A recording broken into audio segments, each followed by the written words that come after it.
Assalamualaikum warahmatullahi wabarakatuh. Selamat pagi menjelang siang. Salam sejahtera untuk kita semua. Salam. Baik, kembali lagi pada hari ini ya. Channel Carta Politika Official akan memberikan suatu edukasi ataupun gambaran prediksi mengenai soal CAT bagi penyelenggara pemilu ad hoc ya. Baik itu PPK, PPS, kemudian Panwaslu Kecamatan, ataupun dengan PKD ya, Pengawas Kelurahan Desa, Panwaslu Kelurahan Desa. Nah, untuk itu uploadan kali ini saya nggak membahas mengenai suatu soal terlebih dahulu kemudian kita bahas, tidak ya. Akan tetapi untuk saat ini saya akan membahas mengenai suatu clue ataupun benar-benar kisi-kisinya gitu ya, bagi rekan-rekan yang mau mencalonkan ya, berkeinginan untuk menjadi penyelenggara pemilu ad hoc ya kan. Ini ada suatu clue ataupun kisi-kisi ya. Menurut saya ini pasti akan benar-benar keluar nanti di CAT nanti ya. Nah, untuk itu yang pertama, ini bagi rekan-rekan yang berkeinginan untuk menjadi PPK ya, anggota PPK ataupun penyelenggara pemilu ad hoc di bidang kerjanya itu sebagai PPK di kecamatan, maka rekan-rekan harus mampu menguasai ataupun memahami mengenai tugas dan kewenangan ya. Tugas dan kewenangan PPK selaku PPK itu bagaimana, apa saja tugasnya ya kan.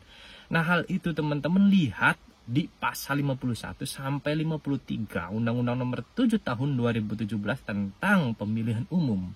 Nah, di situ saya yakin antara tugas dan kewenangan, saya yakin itu pasti akan keluar. Ini untuk bagi yang mendaftarkan diri sebagai PPK ya.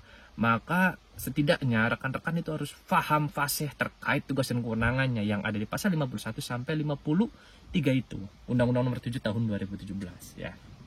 Kemudian, kalau rekan-rekan ini berkeinginan untuk menjadi seorang PPS, maka rekan-rekan harus fasih juga ataupun memahami, ini di luar kepala ya pahamnya, itu mengenai pasal 54 sampai 58. Tentu di Undang-Undang Nomor 7 Tahun 2017.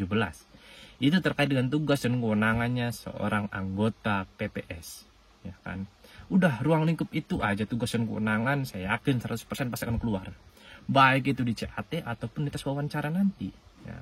Nah, bagaimana kaitannya dengan seorang penyelenggara pemilu ad hoc, yaitu Panwaslu Kecamatan? Nah, coba rekan-rekan buka di pasal 105 sampai 107 Undang-Undang Nomor 7 Tahun 2017 ya. Rekan-rekan buka di situ ada tugas dan kewenangannya juga.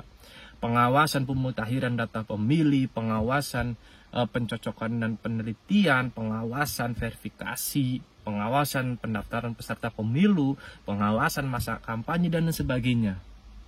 Ya, rekan-rekan baca di situ, saya yakin itu pasti akan keluar nanti di CAT ataupun tes wawancara nantinya ya.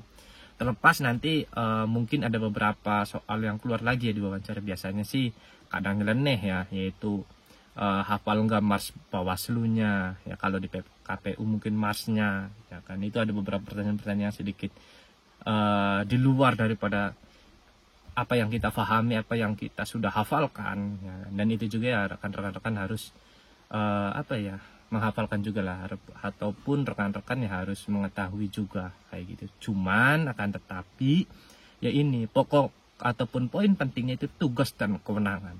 Kemudian kaitannya dengan PKD ya, yaitu ada di pasal 108 sampai 110 terkait dengan Panwaslu Kelurahan Desa, tugas dan kewenangannya. Silakan rekan-rekan baca di situ pasal-pasal yang tadi saya sebutkan, saya yakin 100% itu pasti akan keluar. Nah, kaitannya dengan persyaratan ya, coba rekan-rekan buka pasal 117 ya, itu tentang persyaratan sebagai penyelenggara pemilu ad hoc ya, khususnya Panwas di ruang lingkup pengawas pemilu itu pasal 117. Kemudian kalau untuk di ruang KPU, PPK, PPS, KPPS itu ada di pasal 72 ya. Kalau Panwas, ruang pengawas itu ada di 117. Kalau KPU ada di pasal 72. Oke, itu saja. Semoga bermanfaat ya. Intinya clue-nya itu adalah setidaknya kita harus paham benar kaitannya dengan tugas dan kewenangan kita. Ya, itu yang harus melekat, yang ada di benak kita, yang harus hafal di luar kepala, kaitannya dengan tugas dan kewenangan kita. Tapi kalau rekan-rekan ini mendaftarnya di PPK, ya nggak usah menghafalkan tugas dan kewenangan Panwaslu kecamatan, khusus di ruang lingkup PPK. Syukur-syukur PPS juga bisa paham, karena bagi PPK nanti kan mempunyai bawahan, yaitu PPS. Nah, seperti itu. Oke, itu aja dari saya. Sekian, tolong jangan lupa di subscribe ya, like dan komen ya, untuk mendukung channel ini, karena agak lama juga saya nggak mengupload. Untuk itu saya coba mengupload lagi ini. Nanti akan ada beberapa kisi-kisi lagi, dan saya yakin ataupun saya akan nanti membuat suatu sokratif ya, yaitu apa bahasanya, pretest seperti itu. Oke, saya akhiri. Wallahumma fi kulli mutarik. Wassalamualaikum warahmatullahi wabarakatuh.